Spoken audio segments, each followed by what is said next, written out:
Hey, what's up? It's always me, Johnny, and today we are gonna see again this iPhone 12 mini in this video because I have to do like an in-depth review of the camera because as I do for all of the other smartphones, I just decided to do it also for this one. And because it is an iPhone, it will be like a little bit different from the others because for Android we have different standards, and so you're gonna see how it is in the video. So let's start by telling you how many sensors we have on this phone. And so as you can see it right here, we have two sensors in the back, and of course we have the front facing camera. So all three sensors have like 12 megapixel, so no difference on the megapixel between the sensors. But the only difference that we have is the aperture on these sensors. So the main one is gonna be the better one because it has like a better aperture than the other two. And this difference is much more noticeable in the darker shots because if you are shooting in the night maybe, or maybe with low light, you can see the difference between like the main sensor and the ultra wide sensor, because the ultra wide sensor has a different aperture on the lenses, and so this causes much noise in the photos in general on the ultra wide sensor. And the front facing sensor, it is one of the best on the market, not for the quality maybe, but for color science of course, and the images processing, because the images that came out from this sensor are very good in my opinion. So now that we introduce the lenses on this phone, let's talk about first of all of the photo side, and then we will talk about the video side on this iPhone 12 mini. So as I said before, the main sensor has a better aperture on the lens, and it is actually f1.6, so it is a good one.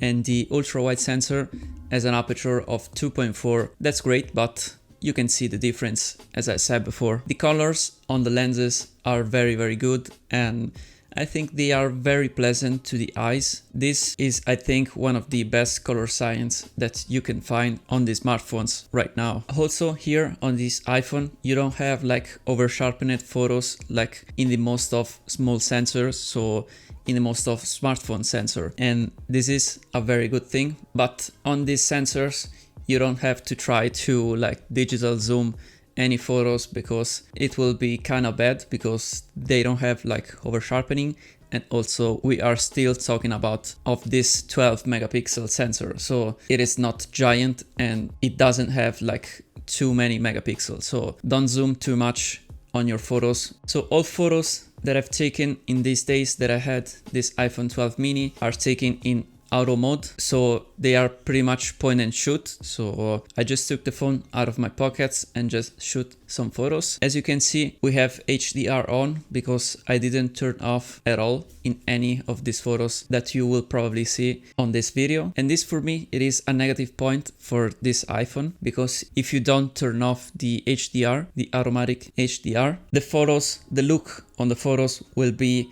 too much dramatic. I mean, you will see these photos, and I mean, yes, in some photos you can see like clouds, you can see it very well, but they were not so dramatic. I mean, most of these days were sunny days, so there were some clouds, but they were like normal clouds. And here you can see it that it seems like it is starting to rain, or maybe some rainstorm is coming. And so, I mean, yes, the HDR is working very well because you can see on pretty much any photos it is working, but on pretty much any photo it is working too much, maybe we can say. And so the results are just too aggressive. But anyway, you can turn it off when you want, so just keep that in mind. Also, one more thing that I found useful on the iPhone, and it is the live mode, because I just leave it on with every photo that I've taken these days, and sometimes it is useful, so it is a cool thing to have it on the camera app.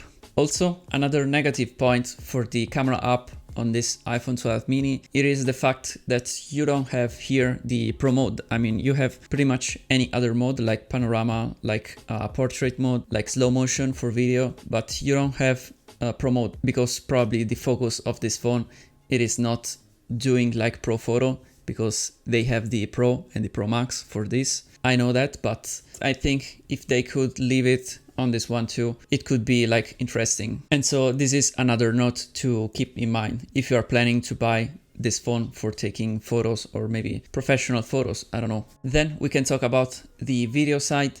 And here we don't have too much to talk about because we have very few settings to tweak, and it is pretty much everything on auto mode, of course. So you can just set the resolution and the FPS of your videos, and these cameras are able to shoot up to 4K 60 FPS on all cameras. So the main one, the ultra wide, and also the front facing camera, they are all capable of shooting 4K 60 FPS. But one side note here too to keep in mind is that if you are shooting with 4K 60 FPS on the back cameras, you cannot switch lenses while you're recording. I don't know if it's just a lack of power, or maybe, I don't know if it's a choice, but you cannot switch it. I mean, if you are recording in the ultra wide lens, you cannot switch it to the main lens while recording. And it is working the other way around, because if you are with 4K 60 on the main lens, you cannot switch to the ultra wide lens. And this is somewhat annoying for me, but if you are shooting in 4K 30 FPS and lower,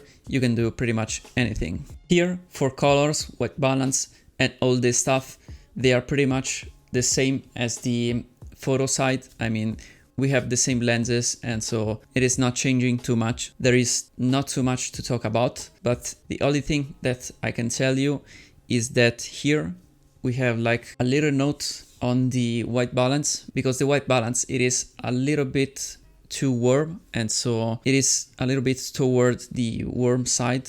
And I mean, it's not too bad, but anyway, you can fix it in post, but it is just a thing to keep in mind, of course. We have, of course, stabilization on these lenses. It is working very good.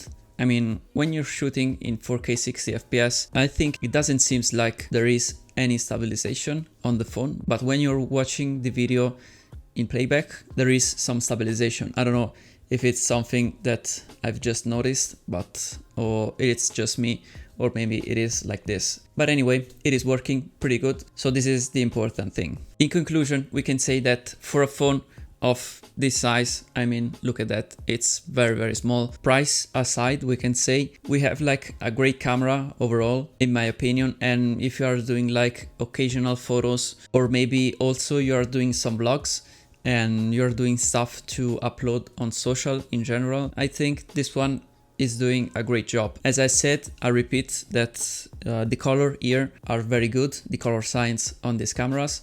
So I like it very much because they are very, very natural. I like to see these things, and I repeat, they are very, very pleasing to eyes. And so if you are planning to shoot something for social, as I said, without like tweaking any colors or color correction or stuff like that, the colors, I repeat, they are very, very good. And this one, it is a great piece of gear in that case. So this one was a very short video. Hope you liked it. If you did, just leave a like down below because it will help me very much. And also, if you haven't subscribed already, just consider doing it right now, because in the next video, I will compare this phone to another Android phone to see some interesting differences. So subscribe right now so you don't miss that video. Anyway, I think for now that's it.